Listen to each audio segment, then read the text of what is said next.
Time now for The Real Estate Connection with Stephen Theard, a realtor and certified probate and real estate specialist. Whether you're a first-time homebuyer or a seasoned investor looking to downsize, move up, or refinance, this program is for you. Our house in the middle of our street. Something tells you that you've got to move in the middle of our... From probate sales to landscape design to home repairs and maintenance, this is your weekly look into all things real estate. Now your host for The Real Estate Connection, Stephen Theard.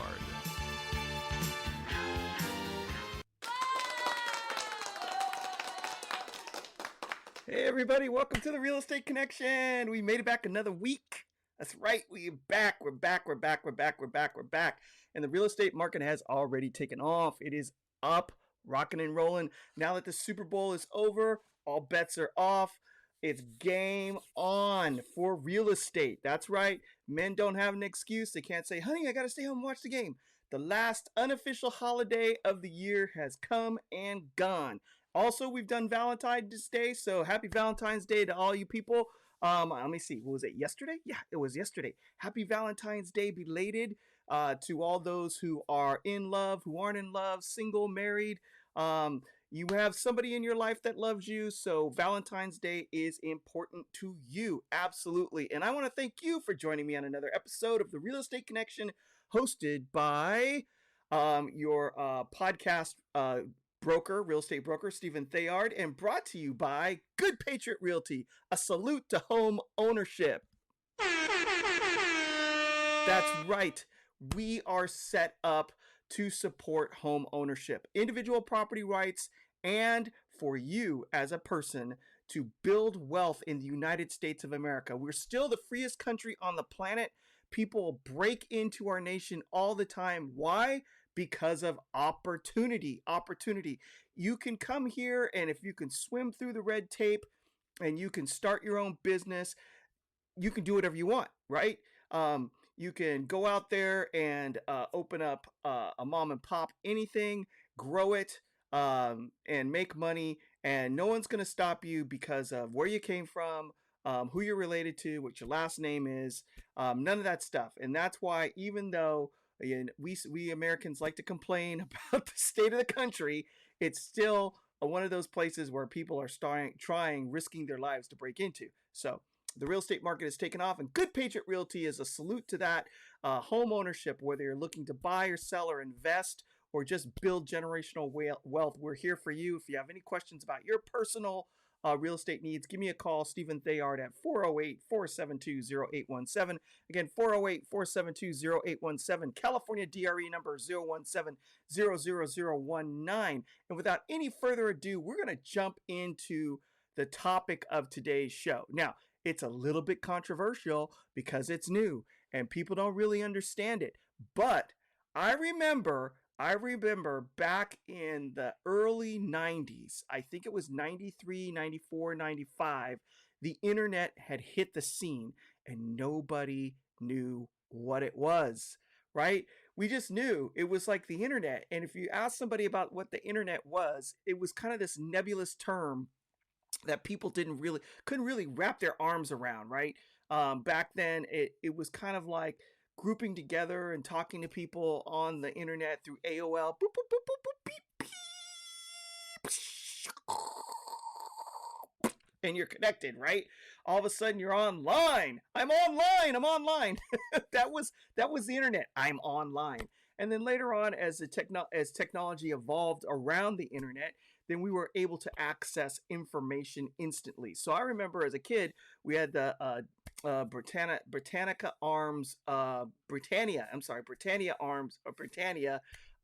encyclopedias, right? If you wanted access to information about a little bit about everything in your home, you had to grab an encyclopedia and go in alphabetical order and look up a subject matter, and you little pieces of that. But what do we have today? Wikipedia, right? It's online. So everything started to emerge online. So it revolutionized the way we do things. And now it's just a way of life, right? back then, early adoption, you were able to use it at work. Maybe you were on doing databases and research and things of that nature, but really people didn't understand the internet until much later down the road. And people who got it, who understood the concept up here early and took a risk and went forward and formed companies around it and things of that nature, like AOL, the earlier guys getting people online. Remember getting the disc in the mail and you like stuck it in there and you installed it onto your computer and you had to have a phone line to connect, all the way to Yahoo, who was kind of your first search engine before the big G came on the scene and took over, to computers that started to have connection points to get online. A lot of that stuff was early adoption and people didn't really understand it, and because there wasn't all these different uses plugged into it. And I know it's a long story. I know, I get it, but that I have to set this up because it's the same thing with cryptocurrency and the blockchain. Okay, if you understand its potential, then you're probably already in the game. You've probably already invested in cryptocurrencies. You see the direction where things could head in the future. And you probably even feel like, even if you're in today and you just got in the last 30, 60, 90 days, you feel a little late because you're hearing all the stories of when Bitcoin hit the scene and it was only worth, $25. And what's a Bitcoin? How do you buy it? How do you acquire it? What's it used for? Nobody knew. And personally, I knew a guy. I know Bitcoin. They call him the Bitcoin evangelist. His name is Roger Ver. I used to do jujitsu with Roger, and he would talk about Bitcoin, and he would travel from the United States and the San Francisco Bay Area over to Japan, back and forth all the time. And we'd be, on the mat, trying to submit each other, and he'd get off the mat and talk about Bitcoin. I didn't know what it was. I had no idea. Back then, I could have bought 50 of them, for whatever amount of money. But I was just like, I don't know Bitcoin. And he's all like, oh, we're going to circumvent fiat currency and the nations of the world can't control it and its freedom of buying. And I didn't get it. But if I would have understood and stopped and listened for just a second and paid attention and put in maybe $500 and bought, say, I don't know, 150, 200 Bitcoins, I'd be a rich man right now, right? So that's why even if you're getting into Bitcoin now, you think you're late. However, you're not. You're absolutely not late. And how you can tell is you can go and talk to a group of people and say, hey, are you into cryptocurrency? Are you investing in Bitcoin? And maybe 1 out of 10 will say yes, or the other 9 will say, that's crazy. It's too volatile. I wouldn't touch it with a 10-foot pole. I'm not going anywhere near it. That's how you know you're still in early adoption phase. All right. So it's not too late. So the show is, how does cryptocurrency and the blockchain, how is that affecting real estate, right? Because this is a real estate show. And I've already cranked out, I don't know, how many minutes have I been on the show already? Maybe 10 minutes I've just been talking about the setup. And that's why I said part 1, because there's a lot to cover as it's related to cryptocurrency and the blockchain and how it will have an effect on real estate. So you have to kind of first understand what is a blockchain, right? And basically, a blockchain is just an organized set of information in a digital block, and it's all related. It's of a certain subject matter, right? And there's only a certain amount that can be put in the block, but once it's in there, it's permanent and it can't be altered, and it's run through a bunch of different machines. And I know if you're a Bitcoin specialist out there and you know Bitcoin up and down, don't beat me up.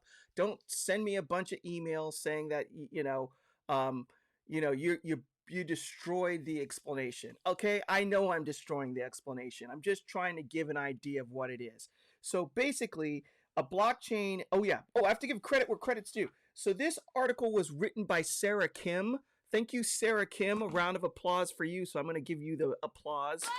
Thank you, Sarah Kim. It was written by Sarah Kim. I found it online. It's dated. I think the print date is 2/15/22. That's today.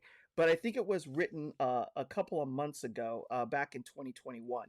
But she goes into detail about what all the different elements of blockchain, on the high level, 30,000 foot view of blockchain and cryptocurrency. All right, so what she says is a blockchain collects related information and groups them together, also known as blocks, that hold data sets. Each block has a specific storage limit. Once a block is full, it gets chained onto the previously filled block. That creates a chain of blocks with data, hence the name blockchain.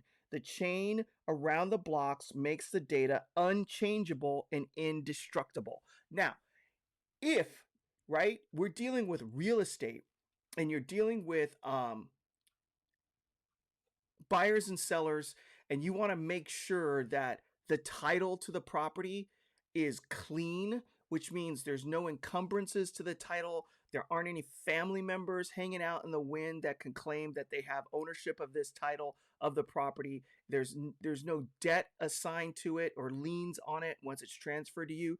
If that's put into the blockchain, right, and maybe the dimensions of the property, the space of what's on the land. So what if you have improvements to the property, or mineral rights or oil rights or gold mining rights onto the property that's attached to the deed, and it's in a blockchain, it can't be altered, right? Because that's the thing that we all worry about. You get title to something really expensive that you can't really pick up and put in your back pocket. And so you're dealing with a piece of paper that's giving you assurance that what you purchased is what you purchased.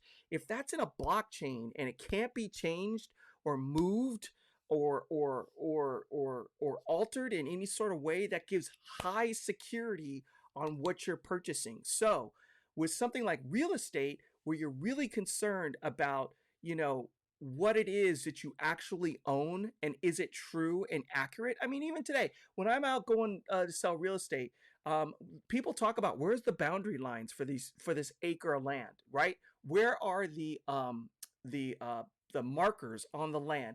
And then you have to get a surveyor to come out sometimes, find the pins, and then remark them so you know exactly where everything is. Well, if that's been done once or twice, right, but you don't have paperwork that you trust, so you hire a person to come out and remeasure. What if it's in the blockchain and it can't be changed, it's locked together? Then that takes away concern about what you're actually holding on to and what you're getting. So blockchain, not only with the deeds or the title to the property, but also with the transaction documents themselves, with the listing agreement, with the purchasing contract, with the exchange of fees and monies. All those documents tied together make an escrow, right? And so what even the DRE requires is that there's copies of all this documentation that cannot be altered, right? It cannot be altered in any way, shape, or form. It's called read only. If it's in a blockchain, then it's sitting out on the internet on a block. It's unchangeable, and if you ever want to go back and look at it, it's right there to be examined at any place or time in the future. And that protects buyers, sellers, and brokerages from claims that things aren't what they really were once the deal is done. And so that provides security. So the blockchain could be a game changer as far as being able to make sure that all the information and all the things that you're buying are what people say they are. All right. So that's just the first piece. Okay. That's why I'm saying this is going to be like a 2-part series or something.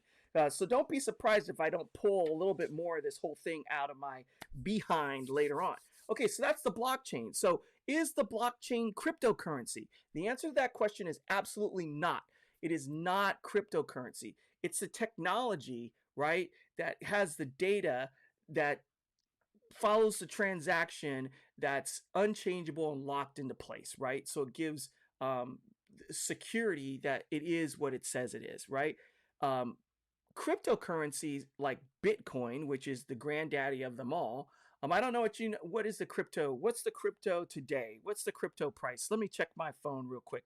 I'm going to get on here because I have crypto on my phone, and we're going to check the price of Bitcoin right now.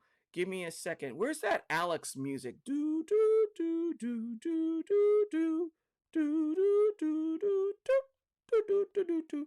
Okay, so the price of Bitcoin today is this is for one Bitcoin. Roger, you should have talked to me harder on buying like 50 of these things when they're like $5 each. All right, one Bitcoin is $44,100.41 as I am recording this podcast, or if you're listening to it live. Okay, so if you've had like 500 of them, you got a lot of money, right?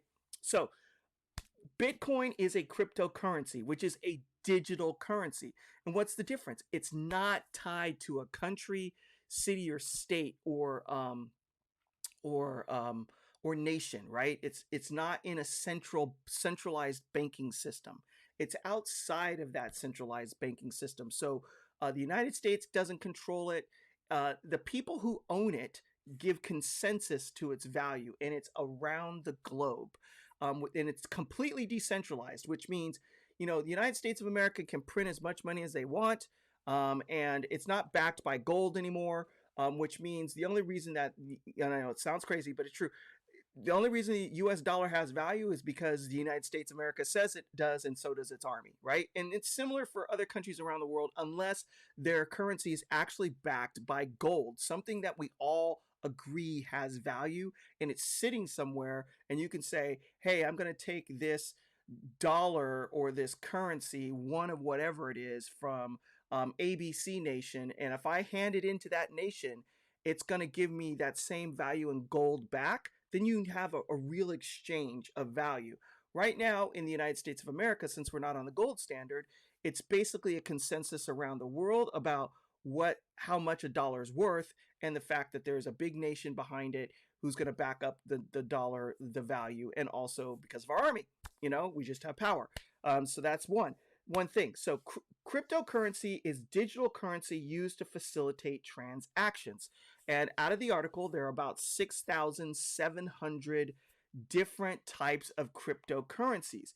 Now, the blockchain is used to verify the value of the cryptocurrency, to manage and record transactions, and to facilitate the value conversions. Now, I will tell you that cryptocurrency is not completely autonomous and stand alone by itself, because there is a hook to US dollars still out there, because people want to know what the crypto coin is worth in different fiat, and what I mean by fiat, nation state currencies. So the yen for Japan, or the euro for European Union, or the pound for Great Britain, or the dollar for the United States of America, right? They want to know how many euros, how many pounds, how many dollars can I get for this Bitcoin? So there is still a tie in value to fiat money. However,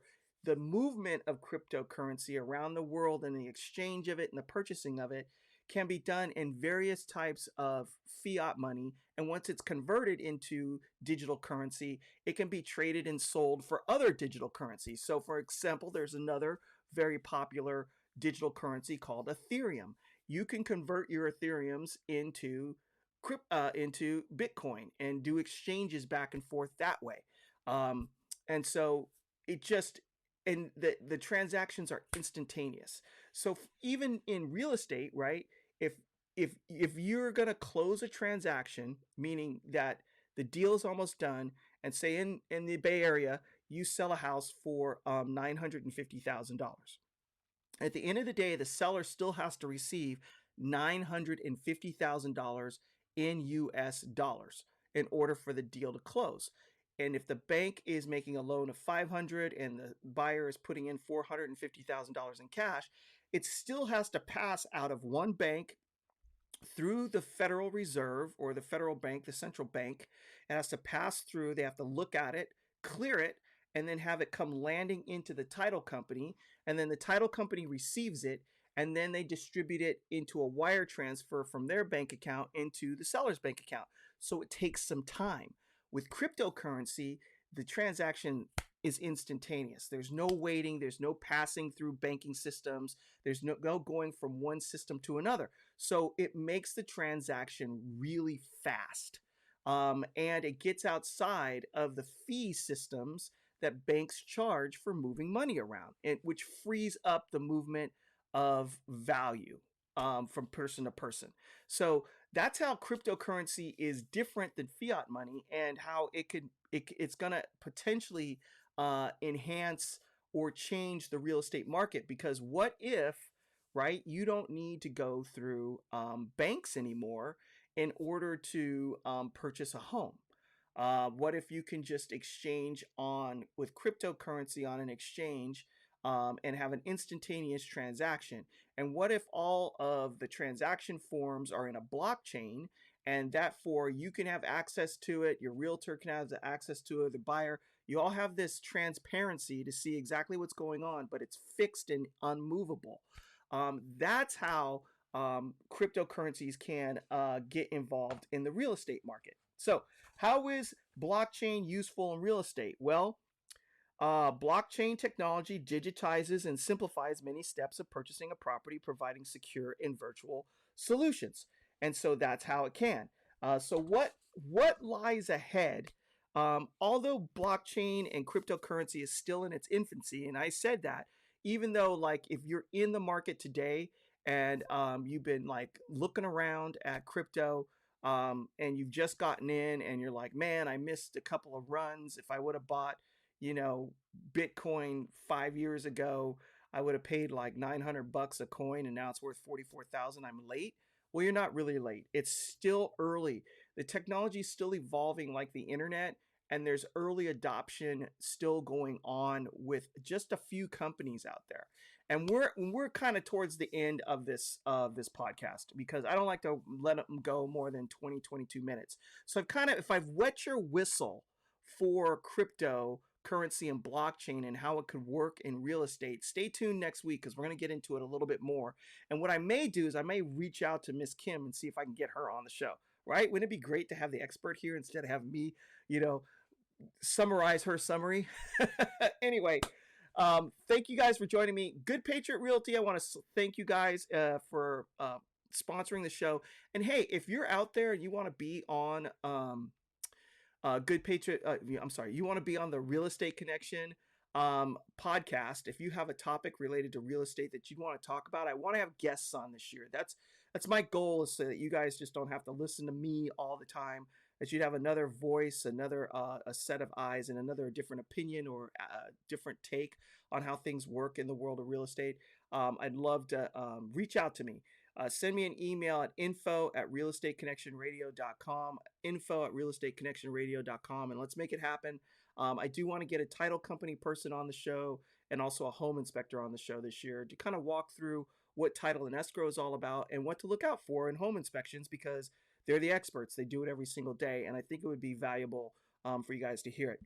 And before I go, I just wanted to give you guys one little reading here that applies to every part of your life every single day, because we always talk about being safe, but we don't live in a safe world. It's a dangerous world. Everything you do has risk. There is no safety. Safety is an illusion. You go out into the world and it's dangerous. You could get any type of disease. You could get a cold, the sniffles, the flu, cancer. You get hit by a car, whatever. I have a friend who jumps out of airplanes, and shoot, he takes risks all the time. It's not safe. You do the best you can with your equipment, but there's a danger to it. And there's a danger to living. So that's why God wrote this Bible verse for us, so that we would have this with us to get through it. We're not supposed to be wanting to be safe. We're supposed to be alive. And when you're alive, you're taking risks. And when you're taking risks, you're living. And then you've got your God to protect you. And this is what it says: be strong and courageous. Do not be afraid. Do not be discouraged, for the Lord your God will be with you wherever you go. And with that, we'll see you next week on another episode of the Real Estate Connection, sponsored by Good Patriot Realty. A salute to home ownership. If you have any residential real estate questions or needs, whether you want to buy, sell, invest, or just grow your family fortune, give me, Stephen Theard, a call at 408-472-0817. Again, 408-472-0817. And with that, God bless you. God bless the United States of America. Oh, wait a minute. There's up. And we will see you next week on another episode of The Real Estate Connection. See y'all later. This has Bye-bye. been The Real Estate Connection with Realtor and Certified Probate and Real Estate Specialist Stephen Theard. Licensed Cal BRE number 0170019. For more information on this program, visit realestateconnectionradio.com. To contact Stephen directly, call 408-472-0817 or email info@realestateconnectionradio.com. And be sure to tune in next week at this time for The Real Estate Connection.